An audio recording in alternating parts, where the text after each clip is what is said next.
Якія асацыяцыі ў вас звязаны з горадам Іўе, што знаходзіцца ў Гродзенскай вобласці Беларусі?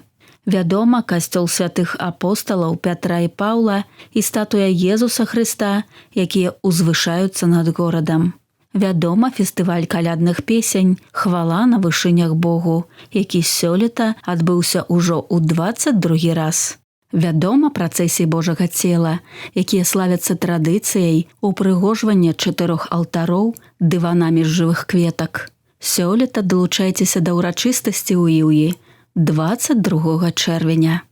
Чарговая яркая асацыяцыя – шматканфесійнасць, бо на працягу стагоддзяў у добрасуседстве тут жывуць людзі розных веравызнанняў і нават існуюць музей нацыянальных культур і сад сяброўства.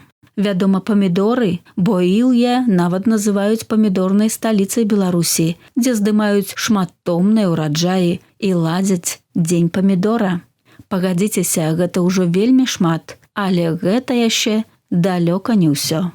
Падчас нашай вандроўкі мы зрабілі відэа, каб падзяліцца з вамі нашымі ўражаннямі пра багатую гісторыю каталіцкіх храмаў Іўе, насычанае сучаснае жыццё парафіі, пра парафіяльны музей, да стварэння якога далучыліся парафіяне, калектыў музея нацыянальных культур і мясцовыя краязнаўцы. Нас гасцінна сустрэлі ў Іўі парафіяне касцёла святых апосталаў Пятра і Паўла, клерык першага курса міждыяцэзіяльнай вышэйшай духоўнай семінарыі ў Гродні Раман Буднік. Хвала Христу, паважаныя гледачы і слухачы Радыё Марыя. Мы вітаем вас у нашым касцёле святых апосталаў Пятра і Паўла ў Іўі. І вось менавіта хочам распавесці вам пра гісторыю нашай парафіі, пра гісторыю нашага музея. Першапачатковы ўспамін пра нашу парафію датуецца крыху пазней, чым сам горад Іўе. Гэта 1491-1495 гады.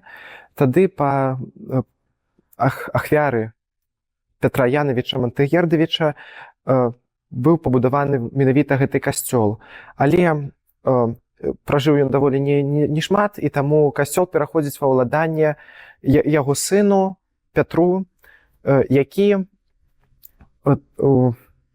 развівае гэты касцёл далей, яго дабудовы, але таксама вельмі хутка загінуў падчас бітвы з рускімі, і касцёл пераходзіць ва ўладанне яго сястры Сафіі, якая таксама дабудоўвае касцёл да канца.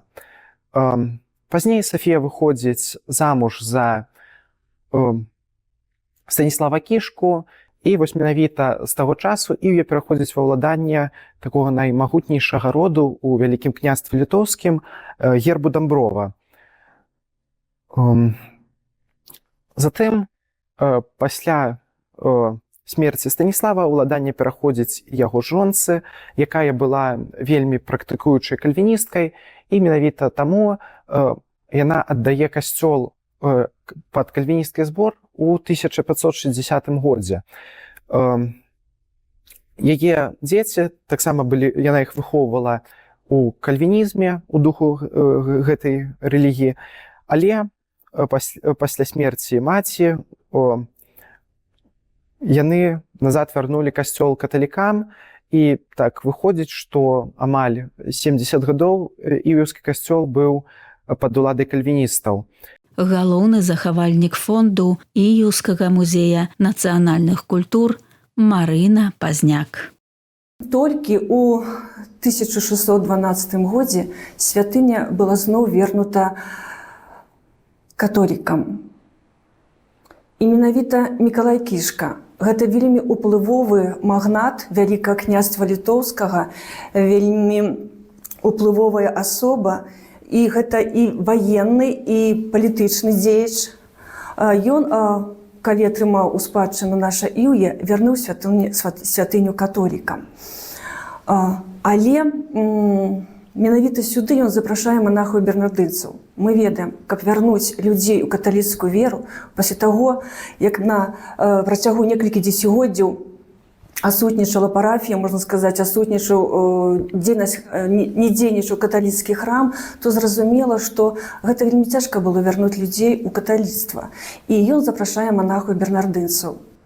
Аддае ім наш Петрапаўлаўскі касцёл і будуе вось гэты кляштар, які мы з вамі зараз у якім і знаходзімся.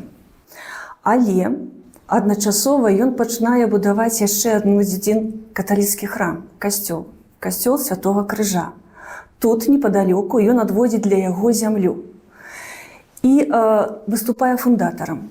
За год быў пабудаваны гэты храм. Гэта быў парафіяльны касцёл Святога Крыжа. Яны знаходзіліся зусім побач. Але і адзін касцёл, і другі напаткала такі трагічны лёс. Справа ў тым, што абодва яны былі разбураны падчас вайны Рэчы Паспалітай і Расійскай імперыі у сярэдзіне 17 стагоддзя. Касцёл быў у руінах. Касцёл Святога Крыжа, ён драўляны, быў знішчаны цалкам. Дзе ж адбываліся тады набажэнствы? Ёсць дакументы, якія сведчаць аб тым, што ў 1647 годзе, калі ў Іўе прыязджаў біскуп Мікалай, ён праводзіў набажэнства ў прыстасаваным будынку. І ёсць таксама дакументы ў архівах, якія сведчаць, што тагачасны ўладальнік Іўе Казімір Ян Сапега ў 1674 годзе падпісвае загад аб выдзяленні зямлі для пабудовы новай святыні. Яна яшчэ пачала будавацца пры ксяндзу Гарбачэўскім, а будаўніцтва закончыў ксёндз Станіслаў Золак. Касцёл быў пабудаваны на нашай цэнтральнай рыначнай плошчы ў Іўі, непадалёку ад гэтай плошчы, і быў пабудаваны з дрэва. Асвенчаны ён быў у гонар святога Міхала. Праснаваў гэты касцёл 69 гадоў.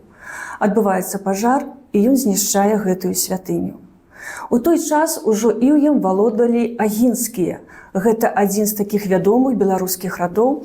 І менавіта жонка Ігнацыя Агінскага, Алена, яна выдзяляе сродкі на будаўніцтва новага касцёла Святога Міхала. Хачу вярнуцца да ўладальнікаў нашага Іўя. Справа ў тым, што нашаму Іўю заўсёды шанцавала на ўладальнікаў, асабліва на ўладальніц, на жанчын. Яны былі увогуле такімі асобамі выключнымі. Не толькі гэта былі прадстаўнікі знакамітых радоў, але яны вылучаліся нечым яшчэ іншым. Напрыклад, Алена Агінская. Яна вылучалася сваёй кемлівасцю, сваім вострым розумам, разважлівасцю. Таксама яна мела ўплыў пры двары расійскай імператрыцы Анны Іоанаўны. І яшчэ яна валодала незвычайнай фізічнай сілай. У 18-гадовым узросце яна магла перамагаць на турнірах. А ў больш старэйшым узросце яна магла рукамі скруціць металічныя пласціны ў трубы, а пальцамі пераламваць капейкі, талеры. Ну, настолькі такая незвычайная асоба, которая валодала менавіта нашым Іўем. Але хочу сказаць, што яна была яшчэ вельмі веруючым чалавекам. І дабрачыннасць у яе заўсёды была на першым плане. Вельмі шмат беларускіх мясцін атрымалі ад яе такія падарункі, і ў нашым выпадку Іўе не выключэнне. Менавіта яна ўзвяла яшчэ адзін касцёл Святога Міхала. Вопіс гэтага касцёла захоўваецца ў літоўскім архіве. Там сказано, што ён быў у даўжыню 51 метр, у шырыню 26, пабудаваны ў выглядзе крыжа. У галоўным алтары размяшчаўся абраз Міхала Арханёла пазалочаны. Ну, так адбылося, што праз некалькі год, а касцёл она пабудавала ў 1781 годзе, пра некалькі год адбываецца зноў пажар. І зноў гэта святыня Іўе страчвае гэту святыню. Яна такі не была адбудована болей, таму што Алены Агінскай ужо не было ў жывых. І ўвогуле Падходзіць пад сярэдзіну 19 стагоддзя. Манахі вымушаны былі пакінуць наша Іўе, і вось менавіта гэты касцёл святых апосталаў Петра і Паўла выконвае тады ўжо парафіяльную роль. Монахі-бернардынцы дзейнічалі ў нашай парафіі больш за 2 стагоддзі і пакінулі нам вялікую спадчыну менавіта тым, што навучалі дзяцей, бо ў кляштары было парафіяльнае вучылішча. Таксама пакінулі монахі-бернардынцы нам вельмі багатую бібліятэку, якая на сённяшні час не захавалася цалкам, але некаторыя кнігі мы маем, але таксама і шукаем. У 1857 годзе царскімі ўладамі зачыняюцца манастыры, кляштары, і таксама Іўе папала пад гэты працэс, і кляштар быў зачынены, монахі, бернардынцы былі высланыя. І з таго часу Іўе пераходзіць іўскі касцёл, і ўся парафія пераходзіць пад уладанне дыяцэзіяльных святароў. Таксама дыяцэзіяльныя святары праводзілі вельмі шмат працы і з дзецьмі, і з моладдзю, і з парафіянамі. Асабліва шмат працы правёў святар Ільдэфонс Бобіч. Зараз знаходзімся ў бакавой капліцы, у якой змешчаны адзін з самых старадаўніх абразоў у нашым касцёле. Гэта абраз Маці Божай Снежнай, так званай у Іўе Маці Божай Івеўскай.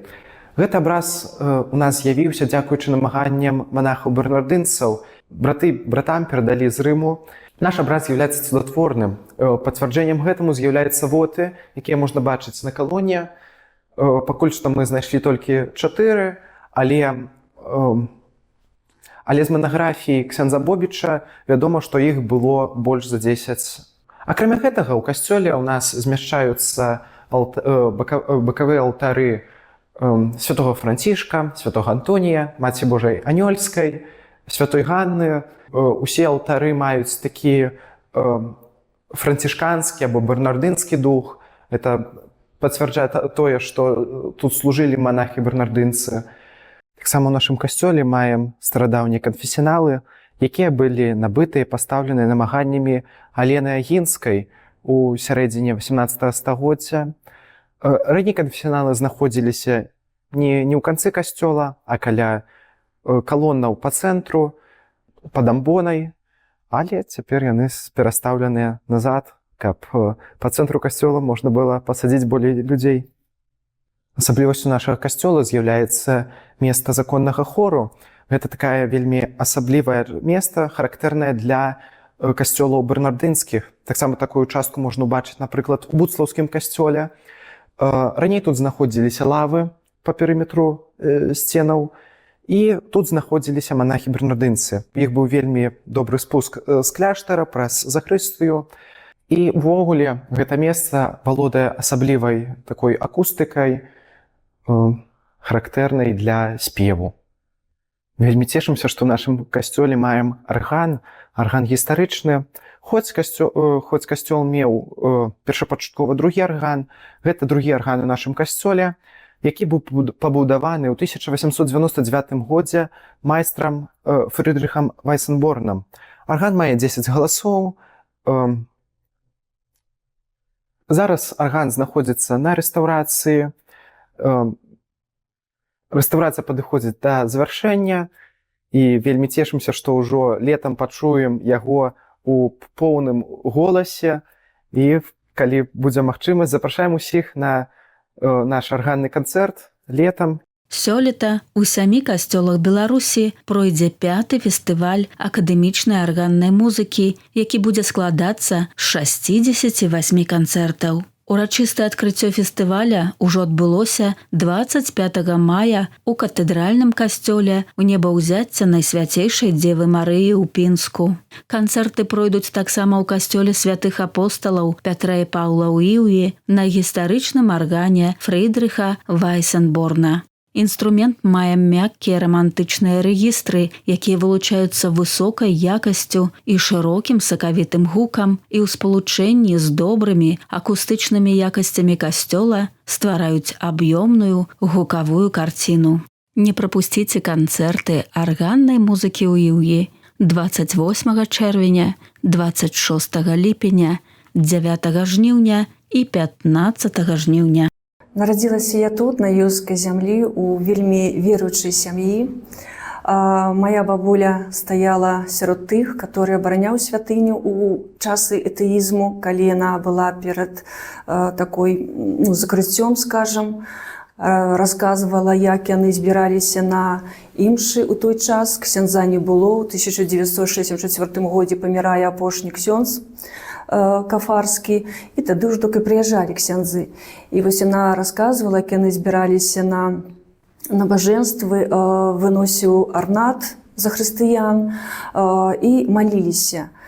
Вельмі люблю гісторыю свайго маленькой родимы, хотя это не зусім правильное слово. Маленькая родима – это зусім нешта маленька. А та земля, на якой мы родились, это вельмі вялікая родима. Я лічу, тут трэба месцамі крыху нехта памяняць, або як-то по-другому. І калі трапіла працаваць так атрымалася у музей, ведаеце, трэба было вадзіць было экскурсіі. І такія скудныя былі звесткі, і столькі блытаніны, столькі памылак ты заўважаеш, калі супастаўляеш гэтыя факты, і тады пачалі вывучаць гэту гісторыю. Но зноў-такі, паўтаруся, не я адна, а дзякуючы такім неабыякавым людзям. Той самы Рома Ярмошин вельмі шмат зарабіў для таго, каб ведаць нашу гісторыю больш падрабязна. І гэты матэрыял накапліваўся, і такая ідэя узнікла зрабіць у музеі часовую выставу па гісторыі нашага касцёла, артефакты іўскага касцёла. Хочу сказаць вялікі дзякуй святару нашага касцёла, ксяндзу Паўлу, ён тады нам дапамог прадметамі. Наш тэарэтычны матэрыял, яго прадметы, і атрымалася цудоўная выстава, я хочу вам сказаць. Нас нават знялі на ОНТ, была праграма, і хацелася прадаўжэння. І тады мы прапанавалі, а давайте у нашым касцёле адчынім музей. Музей на гэты пакой. І зноў-такі знайшлі мы спагаду такую і пагадненне з боку нашага святара. І такі невялічка, хаця памяшканне, але яно ёсць, згадзіцеся. І гэта цудоўна, калі хтосьці можа прыйсці, і мы можам падзяліцца тым з такім гонарам, што мы маем. Што мы неабыякавыя людзі да сваёй гісторыі. І толькі той будзе народ мець будучае, который будзе ведаць мінулае і яго захоўваць. Хачу яшчэ звярнуць вашу ўвагу на прыдарожную капліцу, пра якую мы таксама не ведалі. І даведваліся буквально некалькі толькі год таму назад. У музеі захоўваюцца ўспаміны аднаго з жыхароў нашага Іўя 1930 года нараджэння, і ён піша, што на скрыжаванні вуліц, якія адходзяць на Ліпнішкі і на Суботнікі, стаяла невялічкая каплічка з укленчаным хрыстом, які трымае крыж. Больш ніякіх звестак мы нідзе не знайшлі. Затым у опісу нашай святыні і увогуле парафію, які правёў Ільфонс Бойвіч, зноў-такі узгадваецца пра гэту невялічкую каплічку. І не так даўно пашчасціла знайсці жанчыну даволі такога ўжо сталага ўзроста, і яна узгадвае, як яны са сваёй матуляй не адзін раз праходзілі каля гэтай каплічкі. Яна нам яе апісала, мы знайшлі ў інтэрнэце падобныя выявы і паказалі ёй. І яна нам паказала, на што падобная была гэта прыдарожная каплічка. Яе тут можна бачыць. І яшчэ у нас была вельмі цудоўная капліца. Яе звычайна мясцовыя жыхары старажылы называлі Белы слуп. Справа ў тым, што яна была вельмі высокая і знаходзілася на шляху, які вядзе на Урцішкі і Суботнікі. Узведзена яна была ў 1811 годзе, і апошняя рэстаўрацыя адбылася ў 1930 годзе. Ужо ў савецкі час яна прыйшла ў заняпад, і ў 50-х гадах, дзесьці прыблізна ў пачатку 60-х, яна проста была разабраная. У нас ёсць капліца святой Барбары. Яна знаходзіцца на могільніку, і фундатарам яе пабудовы з'яўляецца графіня Эльфрыда Замойская. Эльфрыда Замойская, она з роду Тызенгаузаў, зноў-такі знакаміты род, які валодаў нашым Іўем. І менавіта яна, калі атрымала наша Іўе ў пасаг, яна таксама займалася дабрачыннасцю. Разам са сваім мужам Яны ўтрымвалі 10 школ для бедных дзяцей, но гэта не значыць, што ў Іўі увогуле па розных мясцінах. Яны выконвалі такія ахвяраванні для пабудовы або рамонту святынь. І вось, што датычыцца нашага Іўя, то тут у Іўі яна ўзвяла гэту капліцу святой Барбары. Таксама выдзеліла лес на пабудову нашай іўскай мячэці. Скажем так, мусульманскага дома, дзе моляцца нашы мусульмане. Магчыма, вось у гэтым і падкрэсліцца талерантнасць увогуле нашага вось Іўя. Глядзіце, лес выдзела каталічка Эльфрыда Замойская. Нашы мусульмане, татары нанялі на будаўніцтва нашых мясцовых яўрэяў. Яны былі вельмі добрыя будаўнікі. Вось. Ну і што датычыцца яшчэ Эльфрыды Замойскай, мы ведаем, што калісьці наш кляштар, ён быў даволі вялікіх памераў. Зараз захавалася толькі адна частка, а калі вось былі кляштар закрыты, манастыр, так, зразумела, што монахі вымушаны былі пакінуць гэтыя мясціны, і касцёлу пакінулі толькі невялічкую частку на плябанію, а астатняе было выстаўлена на таргі. І вось Эльфрыда Замойская хацела выкупіць тую частку будынка, нават унесла якую-то суму грошай, вось, але вельмі шмат было ацэнена, і яна не змагла выкупіць. Мы вось доўгі час думалі, якой мэтай яна хацела ўсё ж такі выкупіць гэту частку. Ну і аказалася па некаторых дакументах знойдзеных усталёна, што яна хацела зноў-такі адкрыць якую-то школу для навучання. За маёй спіной такія выявы менавіта тых страчаных святынь, капліц, якіх ужо мы не ўбачым. І гэтыя выявы, яны зробленыя мусульманінам, жыхаром нашага Іўя, маладым чалавекам, который вельмі цікавіцца гісторыяй не толькі мусульманства, але і каталіцызма.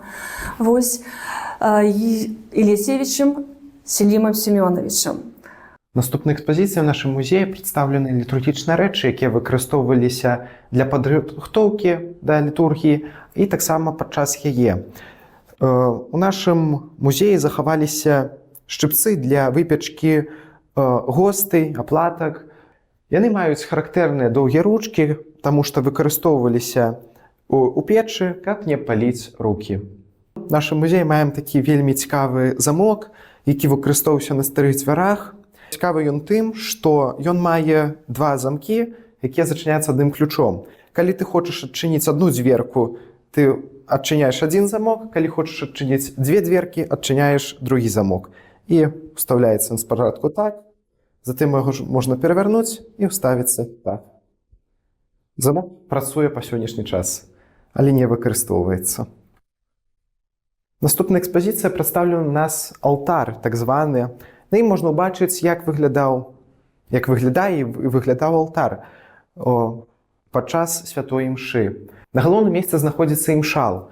На той час гэта былі лацінскія імшалы, таму што да другога Ватыканскага сабору усе літургіі адпраўляліся толькі на лацінскай мове. Таксама маем вельмі старадаўні келіх, які датуецца прыкладна першай паловы 17 стагоддзя. Келіх наш срэбны, пазалочаны. Маем таксама вельмі прыгожы пушку, цыборый, які упрыгожаны камянямі. Таксама ў нашай экспазіцыі маем вельмі шмат келіхаў, і цыборыў, і падсвечнікаў. Маем таксама кадзільніцу 18 стагоддзя, але таксама вельмі такі цікавым з'яўляюцца келіхі, якія былі адноўленыя святаром Крыштафам Абаровічам. Ён іх аднавіў, і на кожным келіху знаходзіцца выгравіраваны тэкст, які сведчыць, што менавіта ягонымі намаганнямі і ахвяраваннямі яны былі адноўленыя. Святар Крыштаф Абаровіч запомніўся тым, што ён вельмі любіў касцёл. Нават на ягонай магіле па сённяшні час напісана «Любіў касцёл як сваю маці». Падчас рэстаўрацыі аргана нашым арганістам спадаром Антонам былі знойдзеныя ноты, якія сведчаць аб тым, што у Іўе быў свой парафіяльны хор у савецкі час. Таксама гэтыя ноты маюць вельмі шмат басовых партый, што сведчыць аб тым, што у іўскім хоры было вельмі шмат мужчынскіх галасоў. У часы савецкія арган быў крыху пашкоджаны. У нашым музеі прадстаўленыя тропкі, якія прыйшлося замяніць, і цяпер яны знаходзяцца тут. Наступнай каштоўнасцю нашага музея з'яўляюцца арнаты. Вось гэты такі прыгожы арнат, які датуецца 18 стагоддзям. Вельмі цікавы гэты арнат тым, што ён быў пашыты на ахвяраванні ўладальнікаў Іўе, кішкаў. На гэтым арнаце можна ўбачыць іх родавы герб, герб Дамброва. Наступны арнат таксама вельмі прыгожы. Прыгожы тым, што ён вышываны ўручную і на ім змешчаная малітва. «Божа, благаславі працу твайго вернага люду і адпусці яго грахі» з другой стараны. Вельмі таксама цешыць, што на гэтым арнаце змешчаныя кветачкі, такія васількі, якія з'яўляюцца сімвалам нашай Беларусі. Дырэктар Іўскага музея нацыянальных культур Алёна Віктарава. У нашым касцельным музеі таксама ёсць невялічкая частка экспазіцыі, якая прысвечана Ідэльфонсу Бобічу. Наша мясцовае насельніцтва і ўяўчане, напэўна, памятаюць Ідэльфонса Бобіча як пробашча нашага касцёла святых апостолаў Пятра і Павла, як дэкана вішненскага дэканата. Таму што пэўны час, а менавіта з 1930 па 1944 год, ён тут у нас працаваў. Але на жаль, акупацыйны тэрор немцаў, а мы ведаем, што наша тэрыторыя Іўскага раёна знаходзілася падчас Вялікай айчыннай вайны ў акупацыі, крануўся і лёс Ідэльфонса Бобіча. У 1942 годзе ён быў забраны ў лідскую турму, шмат месяцаў там правёў. У 1944 годзе быў вызвалены, кажуць, што гэта намаганнямі яго сястры, але, на жаль, тыя умовы, тыя здзекі, так, дапыты, яны пашкодзілі яго здароўю. Давайце трошачкі заглянем у той перыяд яго жыцця, калі ён быў маладым хлопцам і стаяў яшчэ на скрыжаванні жыццёвага шляху, жыццёвых дарог. І ў яго было такое жаданне або прысвяціць сваё жыццё літаратуры, адраджэнню, якое пачыналася ў нас на тэрыторыі нашай Беларусі ў пачатку 20-го стагоддзя, творчасці, або прысвяціць сваё жыццё Богу, рэлігіі. І вось гэты малады хлопец, скончыўшы народнае вучылішча, скончыўшы гімназію, зацікавіўся культурай, традыцыяй Беларусі і ў пачатку 20-го стагоддзя паспрабаваў сябе як літаратар. У 1907 годзе ён упершыню надрукаваўся ў ўсім вядомым выданні «Наша Ніва», і яго апавяданне было вядомае як пад назвай «Слёзы». На сённяшні дзень мы гаворым пра Ідэльфонса Бобіча як чалавека, які стаяў у вытоках нацыянальнай беларускай літаратуры разам з Язвігіным Ша, цёткай і іншымі вядомымі на сённяшні дзень дзеячамі. Як я ўжо казала, у 1907 годзе было яго першае выданне пад назвай «Слёзы», але мы яго ведаем як літаратара пад псеўданімам Пётр Просты. Пад гэтым псеўданімам ён выдаваўся і пазней.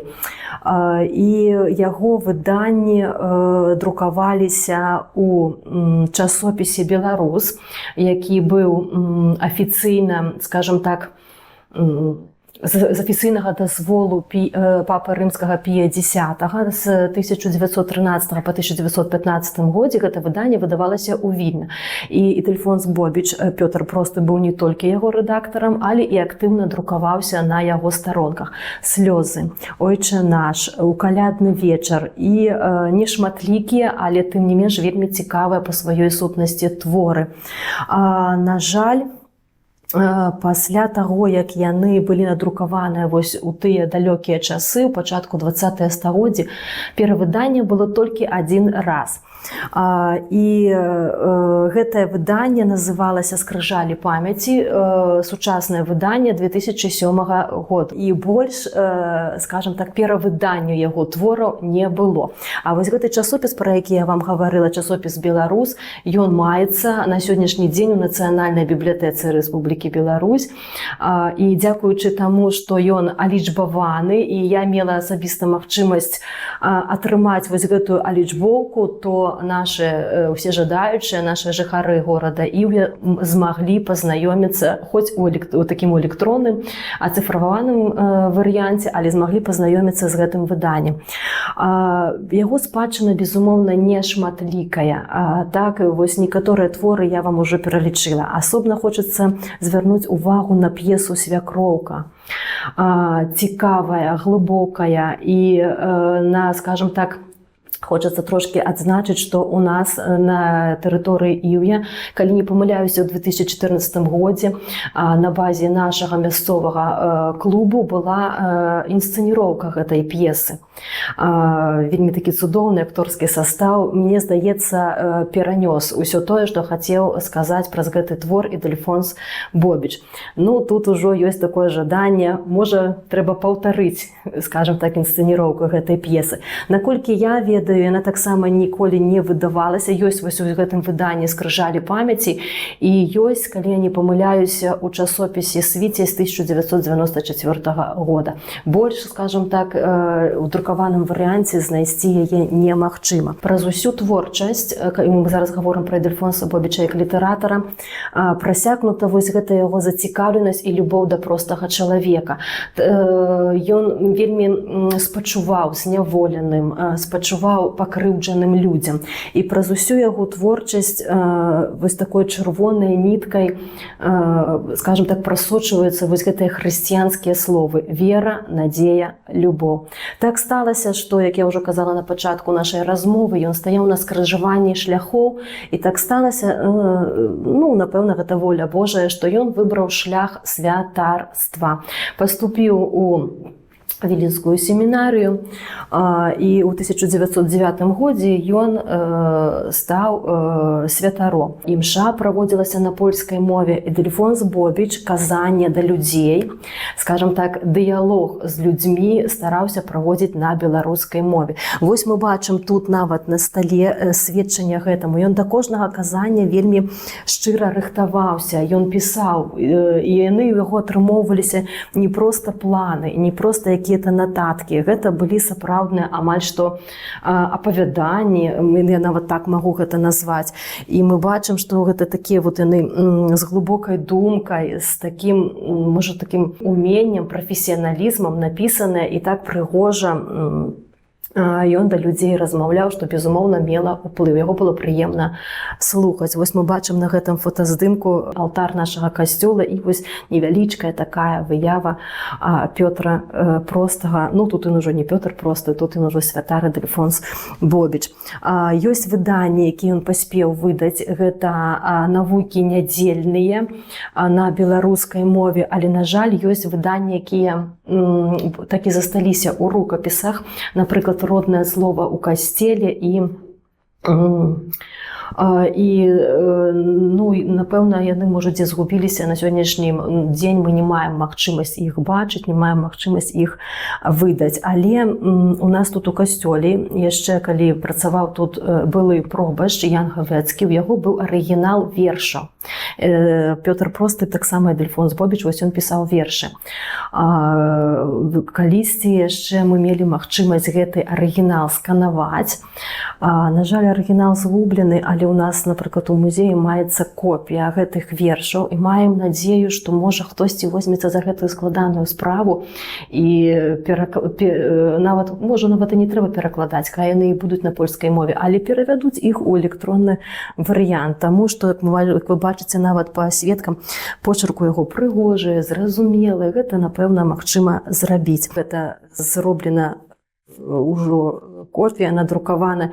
Вельмі цікавая такая гісторыя парафіі, ну, з яго рукамі уласнымі запісана, і шмат такіх гістарычных звестак можна даведацца, якіх вы не знойдзеце ні ў якой гістарычнай крыніцы. Ільдефонс Бобіч займаўся зборам сваёй уласнай бібліятэкі. Вось мы таксама бачым тут падручнікі. І на кожным з гэтых падручнікаў ён ставіў свой эклібрыс, знак. Вось такая, напэўна, на сённяшні дзень найбольш вялікая калекцыя. Гэта тут, у парафіяльным музеі. Але такія кнігі, 4 штукі, маюцца ў нас у музеі. І ёсць таксама невялічкая калекцыя ў нашай бібліятэцы. Як, ну, шчыра кажучы, як мы іх здабывалі? Ну, здабывалі мы, звычайна, шукалі праз інтэрнэт, так, усім вядомыя Аубай, Куфар і гэтак далей. Калекцыя была вельмі вялікая, мы нават бачым, тут ёсць 1000 нумар, так, парадкавы нумар. Ну, дзе яны, мы можам толькі здагадвацца, які лёс іх напаткаў, гэтыя кнігі. Ну, дзякуй Богу, што ў нас ёсць тут невялічкая хоць колькасць іх захавалася. Ну, вось тое, аб чым я казала, што Пётр Просты, ужо нават будучы святаром, падпісваў свае, ну, не шматлікія, але тым не менш працы. Ільдефонс Бобіч розныя на рэлігійную тэматыку, на канферэнцыях розных выступаў. І ўсё гэта было вось у такіх невялічкіх выданнях. Безумоўна, калі была вось гэта палітыка паланізацыі і, скажем так, незацікаўленасць беларускай мовай, ён вымушаны быў большасць сваіх прац пісаць на польскай мове.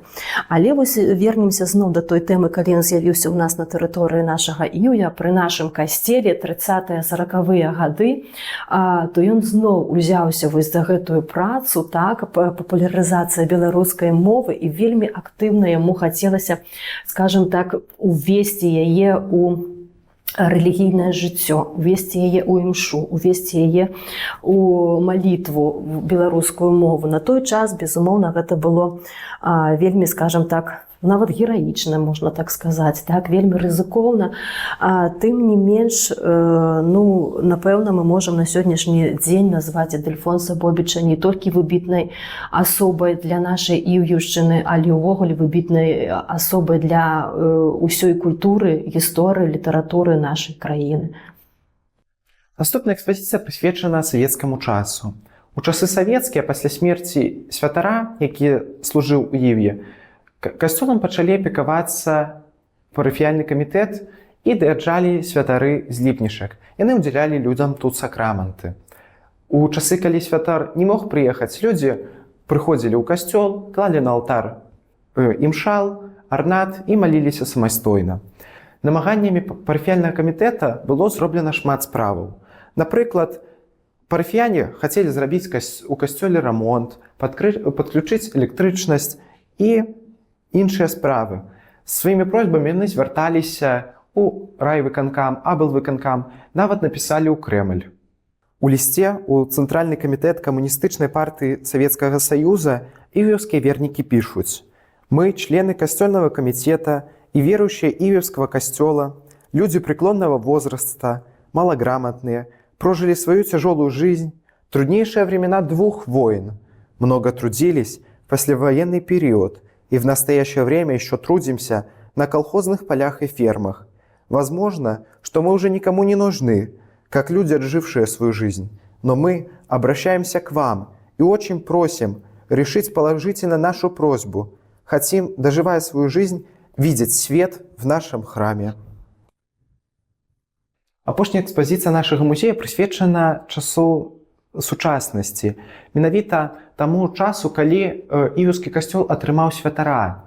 Першым святаром пасля перапынку быў ксёндз Леонід Нясцюк, які распачынае працу рамонту ў касцёле, таксама пачынае працу з дзецьмі, з моладдзю і з парафіянамі. Яго змяніў ксёндз Ян Гавэцкі, які быў арганізатарам нашых шматгадовых пілігрымак у Тракелі, фестываля калядных песен і іншых акцый, якія праводзяцца і па сённяшні час у Іўе. Іўе вядома тым, што ўжо амаль 6 стагоддзяў у згодзе і супакою жывуць прадстаўнікі розных канфесій. На знак гэтага ў 2012 годзе быў усталёваны памятнік у гонар сяброўства канфесій. Ів'я славіцца сваім таксама фестывалем.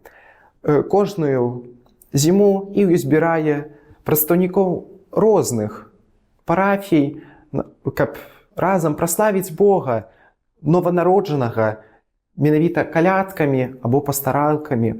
У 2019 годзе наш фестываль адведаў апостальскі нунцый у Беларусі арцыбіскуп Габар Пінтер. У Ів'ю заўсёды святар запрошаны на кожнае мерапрыемства. Можна убачыць па фотаздымках, што святара запрашаюць і на сустрэчы такія дзяржаўныя, напрыклад, сустрэча з супрацоўнікамі пажарнай службы, або святара запрашаюць у школу, каб распачаць са святаром новы навучальны год.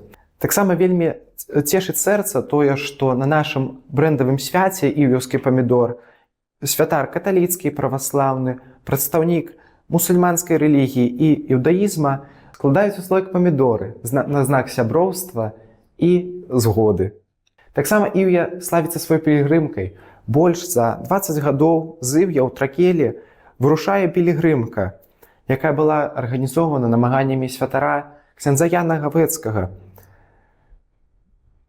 якая збірае вельмі шмат людзей, якія імкнуцца з адной мэтай сустрэцца з Марыяй і з яго сынам, Езусам у эўхарыстычным целе. Вельмі прыемна, што сёння ў нас ёсць магчымасць пабываць, паглядзець і нават патрогаць уласнымі рукамі рэчы, якія знаходзяцца ў гэтым музеі. Мы лічым, што музей вельмі значны не толькі для католікаў, а ўвогуле для ўсяго ів'еўскага рэгіёна. Таму што гэта не толькі гісторыя каталіцкай канфесіі, не толькі гісторыя вернікаў, а ўвогуле гэта гісторыя усіх людзей, якія пражывалі на нашай тэрыторыі. І нават не пабаюся гэтага слова, гэта частка гісторыі Беларусі. І вельмі прыемна, што на сённяшні дзень людзі актыўна падтрымліваюць дзеянне гэтага музея, прыносяць рэчы, асабістыя рэчы, прыносяць якіясьці рэчы, дзе знайшлі, амо нават закупілі праз інтэрнэт. І, безумоўна, спадзяемся, што ён будзе пашырацца.